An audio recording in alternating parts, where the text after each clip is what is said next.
For the principle of responsiveness, I wanted to share an incident that took place in a very small and a remote hamlet called Q, which is in Spiti Valley in India.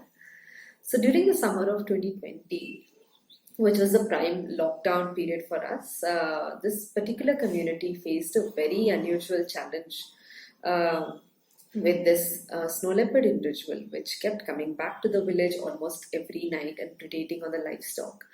And within a span of just a few days, the community had lost about 76 livestock to this one particular snow leopard.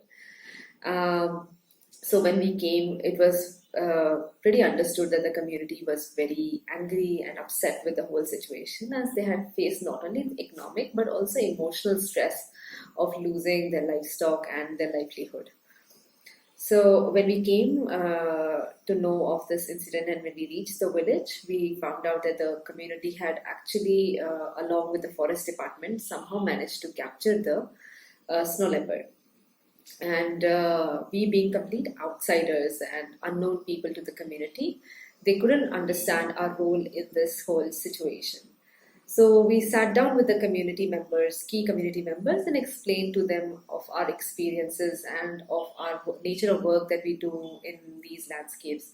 And we also shared our other past experiences that we had, similar experiences that we had had in other parts of the valley and other landscapes as well.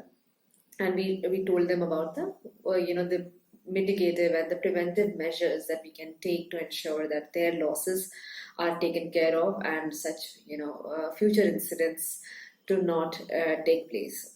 So after about half a day of deliberation, we were able to convince the community to actually release the snow leopard back to the wild, and which they did.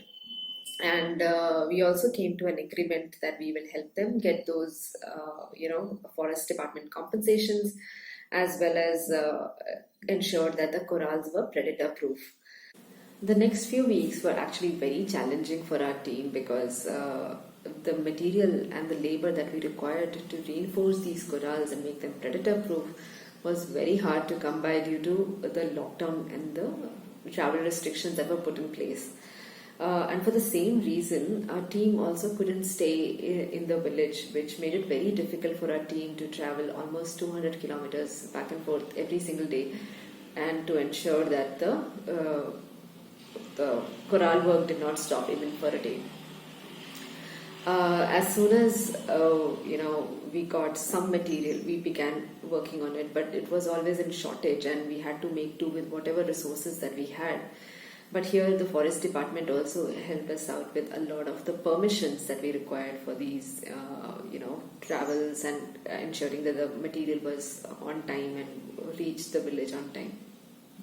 And the village came together to to help us out with the labor part of it.